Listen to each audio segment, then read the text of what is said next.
Good morning. आइए हम लोग एक सेट देखते हैं इंग्लिश का 20 क्वेश्चन का। तो फर्स्ट है हमारे पास passage, science and technology have relieved. तो देखिए रिलीव्ड का मतलब लिखा हुआ है कि रिलीव्ड मीन्स होता है राहत देना। तो science and technology have relieved Mankind of degrading drudgery. तो देखिए मैनकाइंड का मतलब होता है लोग, पीपल को ही हम लोग मैनकाइंड बोलते हैं। डिग्रेडिंग का मतलब होता है अपमानजनक, यदि कोई चीज़ डिग्रेडिंग है तो वो अपमानजनक है। ड्रजरी का मतलब होता है कठिन परिश्रम।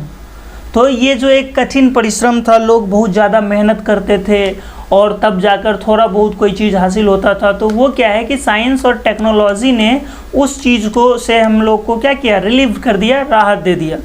दे हैव एडेड, दे का यूज़ यहाँ किस लिए हो रहा है, तो साइंस एंड टेक्नोलॉजी के लिए, कि they have added to men's comfort health and enjoyment of existence. तो वो जो है साइंस और टेक्नोलॉजी क्या किया है, तो मानव के जीवन में जोड़ दिया है हेल्थ और एंजॉयमेंट ऑफ एग्जिस्टेंस। उसका जो एक एग्जिस्टेंस है, अपना जो अस्तित्व है, तो उसके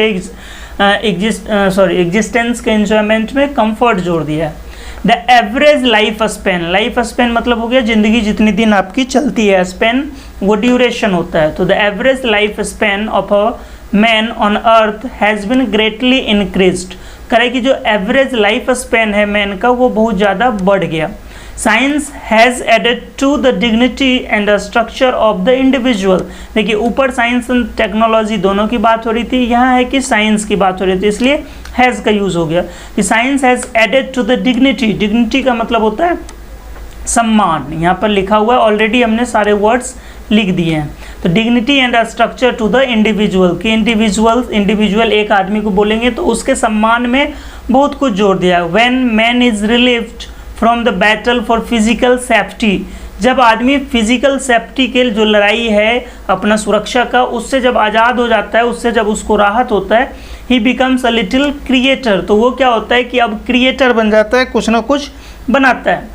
every challenge of science has added to man's moral stature. Stature का मतलब होता है एक आपका जो कद जिसको बोलते हैं हम लोग, हाइट, ठीक है।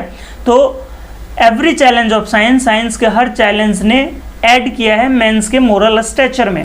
एज वी फाइंड दैट, जैसा कि हम लोग पाते हैं कि world is much more wonderful than we have ever dreamed it to be, कि दुनिया जो है इतनी सुंदर बन गई है जितना कि हम लोग कभी सपना नहीं देखे थे।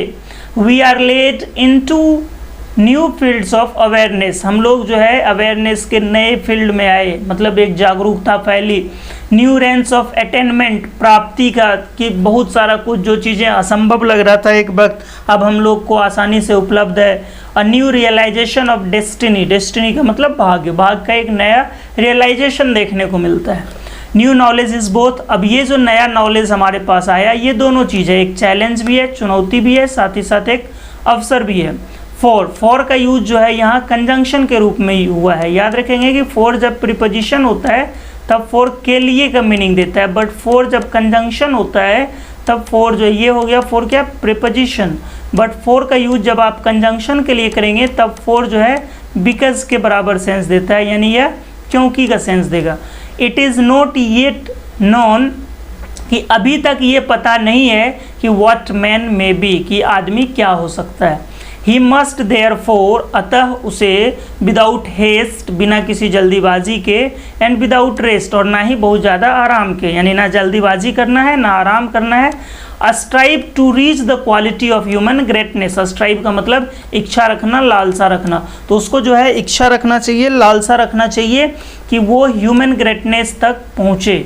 That is greatness in humanity. और ह्यूमन ग्रेटनेस क्या है, तो ह्यूमैनिटी में ग्रेटनेस, यानी कि मानवता में ग्रेटनेस। ये ध्यान रखेंगे कि हम लोग ग्रेट जो है सिर्फ टेक्नोलॉजिकली जो है अगर बहुत डेवलप हो जाए, एडवांस्ड हो जाए तो नहीं, मानवता कितना डेवलप है हमारा, मानवता में हम कितने महान हैं, वही जो है असली ह्यूमन ग्रेटनेस है। चलिए अब हम लोग देखते हैं इससे संबंधित जो क्वेश्चंस होंगे। फर्स्ट क्वेश्चन है कि according to the passage man should strive to, तो क्या इच्छा रखना चाहिए, तो अभी हम लोग देखे थे कि मैन को जो है मानवता में, ह्यूमैनिटी में जो है बढ़िया होना चाहिए, ग्रेटनेस इन ह्यूमैनिटी। तो पहला अचीव हाइयर सोशल स्टेटस, तो ये नहीं है। गेट मटेरियल, मटेरियल मतलब भौतिक, प्रोस्पेरिटी मतलब समृद्धि, तो भौतिक समृद्धि यानी कि आलिशान बंगला गाड़ी ये सब, तो ये भी नहीं था। Inspire others to do good things in life, दूसरे को जो है बेहतर करना, इसका जिक्र नहीं था। Achieve that greatness which makes him a good human being, यही था कि वैसा अचीवमेंट हासिल करना जिसमें कि मानवता ऊपर हो, मानवता में ग्रेटनेस होना। नेक्स्ट है कि new knowledge is both a challenge and opportunity, कि नया नॉलेज दोनों है। क्यों? तो फर्स्ट है कि opened up new fields of activities, कि एक्टिविटी के नए फील्ड उत्पन्न करते हैं। Has made man self confident, male मतलब मनुष्य को जो है सेल्फ कॉन्फिडेंट बना दिया। Has increased man's potentiality exceedingly, तो देखिए यही था कि मनुष्य क्या हो सकता है, व्हाट अ मैन में भी इसका पता नहीं है, यानी कि उसका पोटेंशियल अब बढ़ गया है, जहाँ वो है वहाँ नहीं, उससे आगे भी जा सकता है, तो यही ऑप्शन हो जाएगा। और फोर्थ में कह रहा है कि has increased man curiosity about things around him, कि उसके आसपास की चीज़ों के प्रति जागरूकता पैदा कर दिया। थर्ड नंबर है कि science and technology have relieved man kind of, तो ये जो है पहला लाइन ही था कि क्या चीज़ से, तो डिग्रेडिंग ड्रजरी, ड्रजरी क्या था, तो जो हार्ड वर्क होता है दैट इज ड्रजरी, और डिग्रेडिंग था तो एक अच्छा नहीं लगने वाला था, तो कौन सा हो जाएगा, difficulties in life, unpleasant situation, hard boring work, यही हो जाएगा कि हम जो हार्ड बोरिंग वर्क करते थे उससे हमें क्या है, राहत मिल गया है। According to the passage, passage के अनुसार साइंटिफिक अचीवमेंट्स हैव, तो साइंटिफिक जो अचीवमेंट है वो क्या कर दिया है, तो मेड मैन मटेरियलिस्टिक, मटेरियलिस्टिक बना दिया। Turn man into an atheist, नास्तिक बना दिया। Enhance man's intellectual ability, intellectual ability को बढ़ा दिया। Given man a higher moral stature, तो पैसेज के अनुसार से देखेंगे तो ऊपर के जो तीन ऑप्शन है इसकी कहीं चर्चा नहीं है पैसेज में। पैसेज में चर्चा किसकी है, तो given man a moral, sorry higher moral stature, तो ये हो जाएगा। A man becomes a little creator, एक आदमी कब जो है क्रिएटर बन जाता है, तो बिल्कुल दिया हुआ था कि जब वो क्या है कि व्हेन ही यहाँ से जो है देखेंगे आप ग्रीन कलर में यहाँ से है कि जब आदमी when he is relieved from the battle for physical safety he becomes a little creator, तो कौन सा हो जाएगा, तो यहाँ जो है कौन सा हो जाएगा, indulge in creating writing, is free from risk to his physical existence, तो यही वाला हो जाएगा। तो आपके जो है पैसेज से 5 क्वेश्चन जो थे आसानी से बन गए। अब देखिए नरेशन है आगे कि Munna said to me have you finished your work, तो देखिए हैव से हुआ है यानी कि क्वेश्चन वर्ड है, तो अब जो है हम लोग से को बदल देंगे आक्ष में, तो देखिए एक में आक्ष नहीं है तो ये खत्म हो गया, दूसरे में आक्स्ड है, अभी आगे का ऑप्शन देख लेते हैं, तो यहाँ से अगर छट सके तो तीसरे में टोल्ड है तो टोल्ड होगा नहीं, तो अब जो है हम लोग सिर्फ दूसरे को मिलाकर देख लेंगे, अगर दूसरा हो गया तो अपना काम हो जाएगा। तो आस्क्ड है ही, और जो ये हैव है तो हैव जो है इंट्रोगेटिव बनाता है क्वेश्चन, तो इंट्रोगेटिव क्वेश्चन जो होते हैं यस नो वाले, तो यस नो में सिर्फ हम लोग इफ़ या वेदर का यूज़ करते हैं, इसमें वेदर यूज है, और हैव का हैड में भी बदला हुआ है, यानी कि यही ऑप्शन आपके सही हो जाएंगे। अब हम लोग नेक्स्ट क्वेश्चन की ओर चलते हैं। Past participle form of weep, तो आप याद किए होंगे कि वीप, वेप्ट, वेप्ट, तो V1 वीप हो गया, V2 वीप वेप्ट हो गया जो कि पास्ट फॉर्म है, और V3 को हम लोग पास्ट पार्टिसिपल बोलते हैं, तो इसलिए क्या हो जाएगा, वेप्ट। आगे कह रहा है एम्फैटिक प्रोनाउन चूज करने के लिए, they have got themselves into a mess, तो एम्फैटिक प्रोनाउन होता ही है जिसमें क्या लगा हो, सेल्फ लगा हो या फिर सेल्फ्स लगा हो, वही होते हैं एम्फैटिक प्रोनाउन, तो यहाँ देमसेल्व्स हो जाएगा एम्फैटिक प्रोनाउन। एडजेक्टिव कह रहा है बनाने स्पेस का, तो स्पेस में OUS लगता है, स्पेसियस हो जाता है, स्पेसियस मतलब जहाँ बहुत जगह हो, तो ये हो जाएगा इसका एडजेक्टिव। कोहेरेंट का एंटोनियम लिखने का रहा है, तो कोहेरेंट जो चीज़ें होती है वो लॉजिकल होती है, देखिए यहाँ लिखा हुआ है सुसंगत, यानी कि वो लॉजिकल है। इग्नोरेंस, इग्नोरेंस का मतलब अज्ञानता, डाइवर्जेंट का मतलब भटका हुआ, रिकवर का मतलब वापस लाना, रिवील का मतलब उजागर करना, तो देखिए कोहेरेंट है तो लॉजिकल है, तो जो इलॉजिकल है, जो चीज़ें सही ढंग से नहीं है, तो कौन सा हो जाएगा, डाइवर्जेंट। नेक्स्ट है आपको एडेज का सिनोनियम लिखने, तो एडेज का मतलब होता है कोई भी वाइज सेइंग, यानी कि बुद्धिमत्ता भरा हुआ जो शब्द होता है, यानी कहावत वगैरह जिसको बोलते हैं। तो एडेज भी कहावत, डिक्टम भी कहावत, और प्रोवर्ब मुहावरा जिसको बोलते हैं ये भी एक तरीके का क्या होता है, कहावत ही होता है। तो यानी इसका आंसर क्या हो जाएगा, all of this. Give one word for the following, अब कह रहा है वन वर्ड सब्स्टिट्यूशन लिखने की। A person who does not believe in God, जो भगवान में विश्वास नहीं रखता है। तो देखिए स्यूडो जो होता है वो काल्पनिक होता है, झूठा होता है, तो स्यूडो बिलीवर कौन हो गया, तो जो कि झूठा विश्वास रखता है।